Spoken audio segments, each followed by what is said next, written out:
Are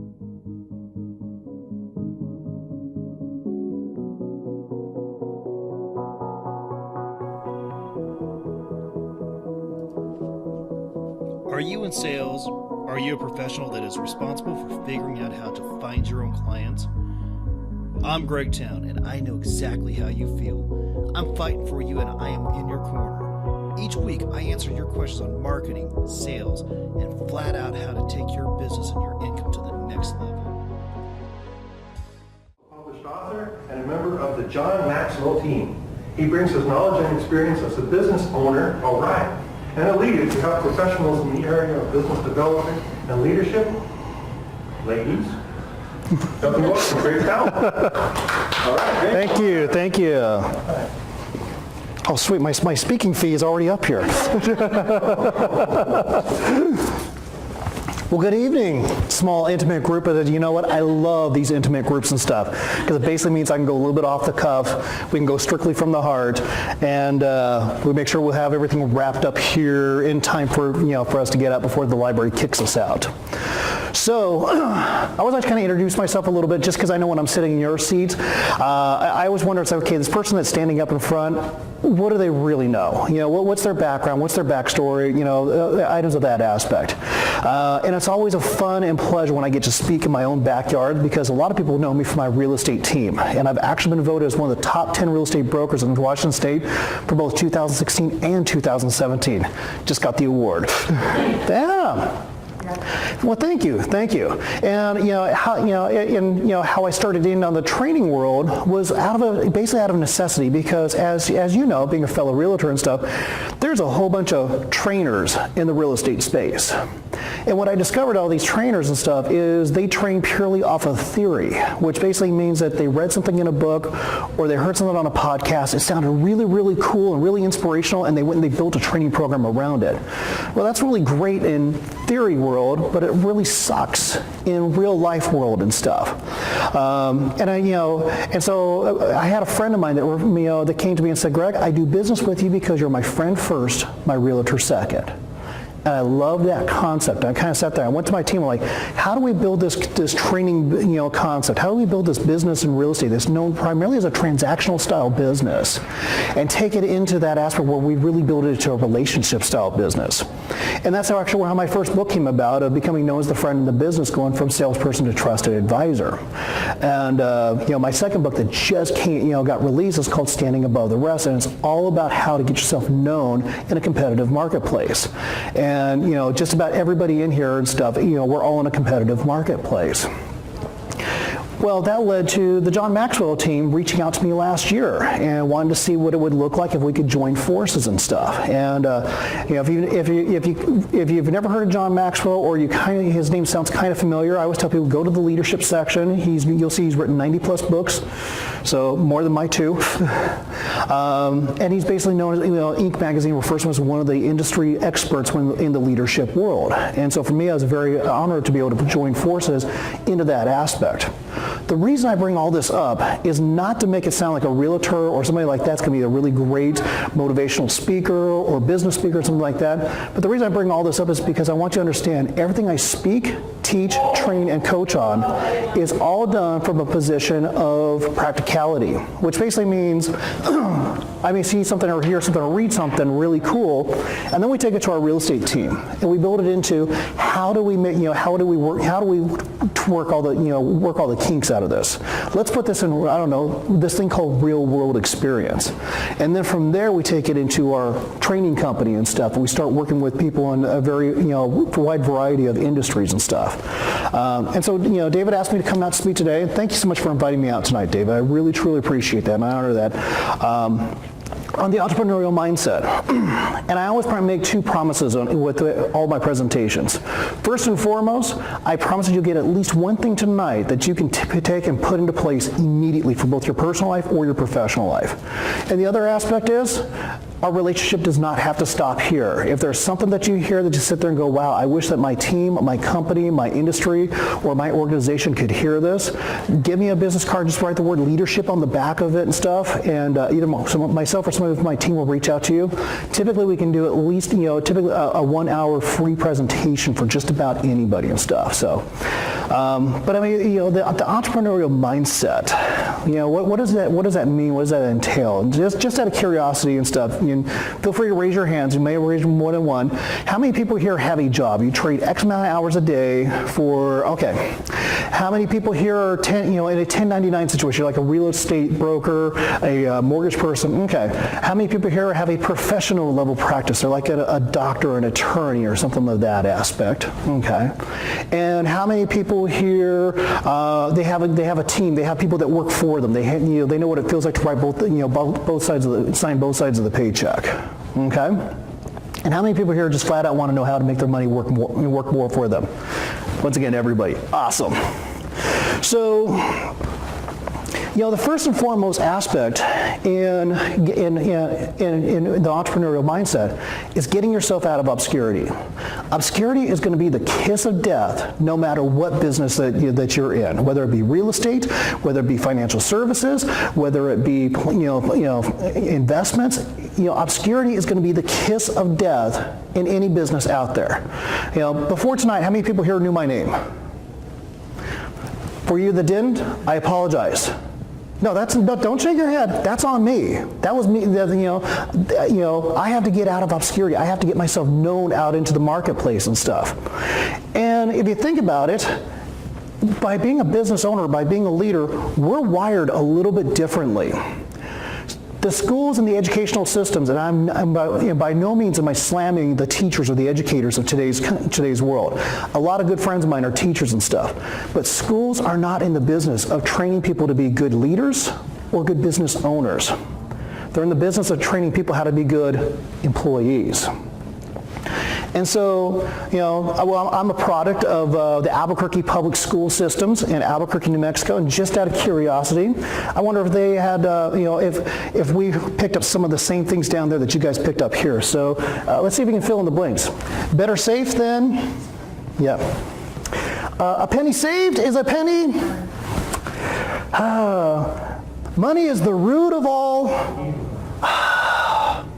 So you guys learned the same self-limiting beliefs up here in Washington that we had way back down in New Mexico? Interesting. As entrepreneurs, we're absolutely wired differently.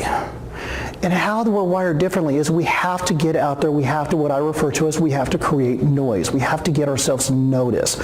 We have to break out of those self-limiting beliefs that so often you see, for the people that they stay in that what's called that safe land. And that safe land is 40 hours a week for 40 years for whatever I can retire off of. And the ironic thing is that for those of us on the entrepreneurial side, that's the scariest plan out there in the world. And so you have to always be looking at, how do I get myself known? How do I step out? How do I create some noise? How do I get people to recognize me? How do I get people to notice me? And so, that kind of leads into, people getting started into their business. Because while it's really great and wonderful in theory to just kind of sit there and go throw up my shingle and say, hey, I'm leaving the 40-hour gig and I'm going to the full-time self-employed gig. But as David talked about, there's these things called bills, and I like this one here, this Disneyland one. I want that one. And then we have to pay like this stuff off and stuff. So a lot of people, they kind of start into what I refer to as that side hustle. How many people here have ate dinner in the last couple of weeks? Okay. Yeah, think about your dinner plate.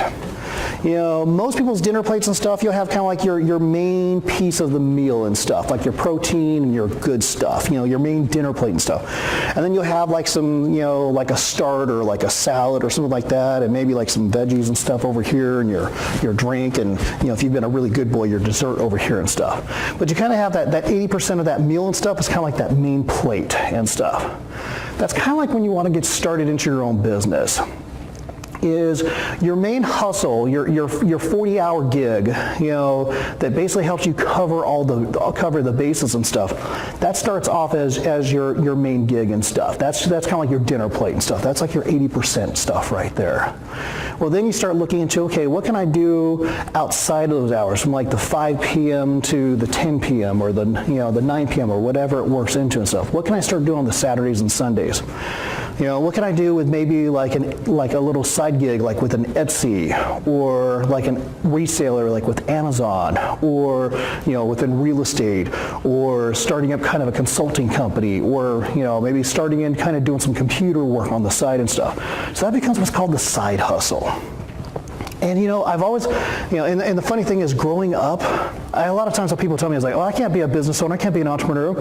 I just don't come from an entrepreneurial family. Same here. My mom got her nursing degree the same year that I joined the Army. She stayed with the same hospital for 20 plus years. She only worked at that one hospital. That's where she retired from.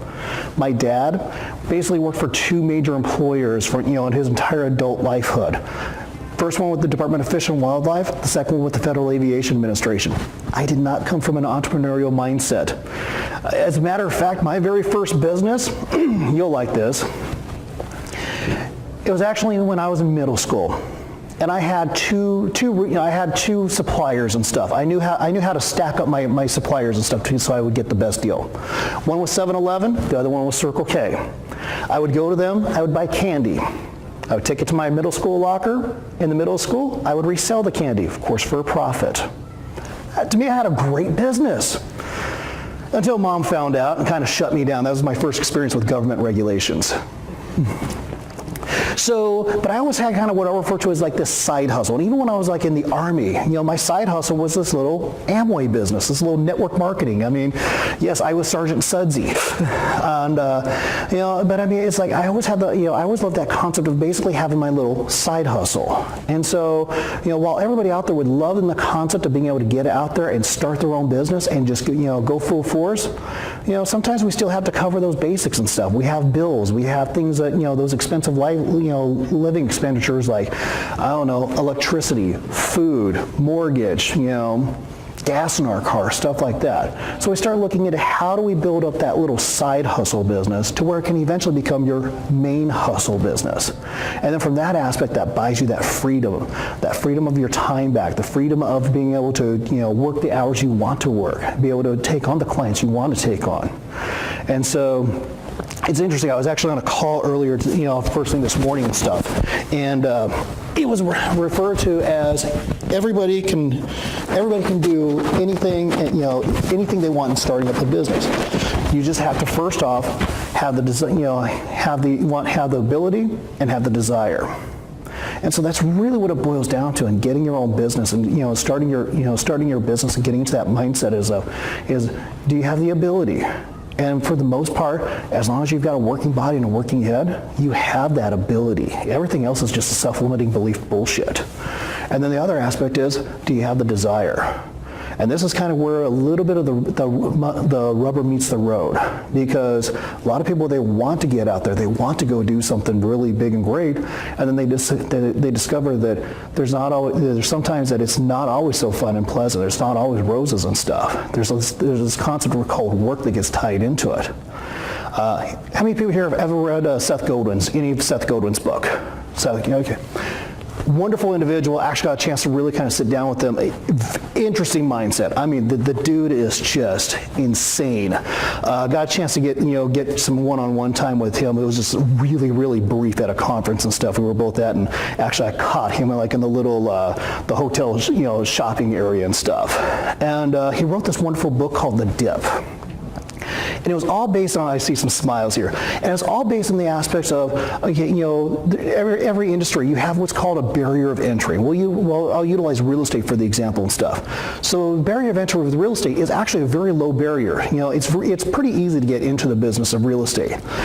Pretty much you have to be able to, last through a class and pass a couple of tests. That's really about that's the hardest aspect of the barrier of entry into real estate and stuff. So the barrier is really low, and then you go into this dip period and stuff, and that's kind of the weeding out process. And so, the lower the barrier, the more harder that weeding out process is, and then you get into that upswing and stuff, and that's where the success is at. And so the concept is like, okay, understanding that when you are in the dip, and sometimes if you're in the dip and it's not the industry to be in, it's time to get out and go find something that you're meant to be in and stuff.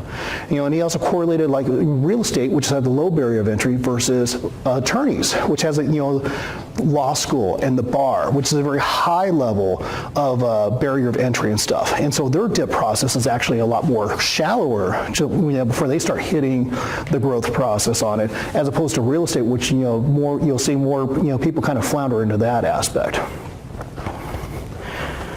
Totally not on my list and stuff. And I'll finish it up with talking about what's called the grind, and talked about a little bit about Shark Tank and stuff. Love Shark Tank. It's one of my most favorite television shows. Mark Cuban, even though sometimes we'll differ on certain beliefs and stuff, but man, I love the fact that he's always talking about the grind and the hustle. And so I always tell people, you know that you're in the right business. You know that you're in the right opportunity. You know that you're doing the right thing when you love the grind, when it no longer feels like work. Some of my friends, they get amazed at what they think of the hours that I put in stuff. And I tell them, it doesn't feel like work. So, when you have to sit there, when you get up in the morning and you're passionate and you're excited, the grind is easy. The grind is fun. But I will take that any day of the week, as opposed to friends of mine that are doing that 40 hours a week for 40 years for whatever it is at the tail end of that. That kind of scares me. You know what I hear from them? Oh, it's Sunday night. I have a case on the Mondays. Man, I don't experience that crap over here. And that's because I love the grind and I love the hustle. And I know, as long as you have that feeling in there and you know you're in the right thing. So with that, let's turn this back over to you. Thank you so much.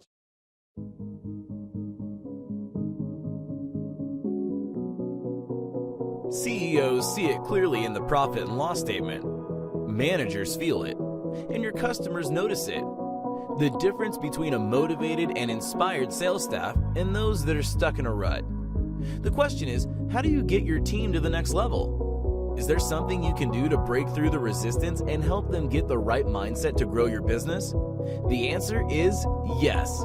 There is, but you're not going to do it with one of those cheesy inspirational speakers or a self-proclaimed guru. What you need is someone with a proven track record in sales, marketing, and leadership. A person that can give key insights in an captivating way to give your team the right tools to succeed in today's marketplace. Meet Greg Towne, experienced leader, innovative thinker, and elegant speaker. He's ready to deliver the message your people need to hear. Not with a canned speech, but with a customized, dynamic keynote designed to deliver results. Bring Greg to your next event before the competition does.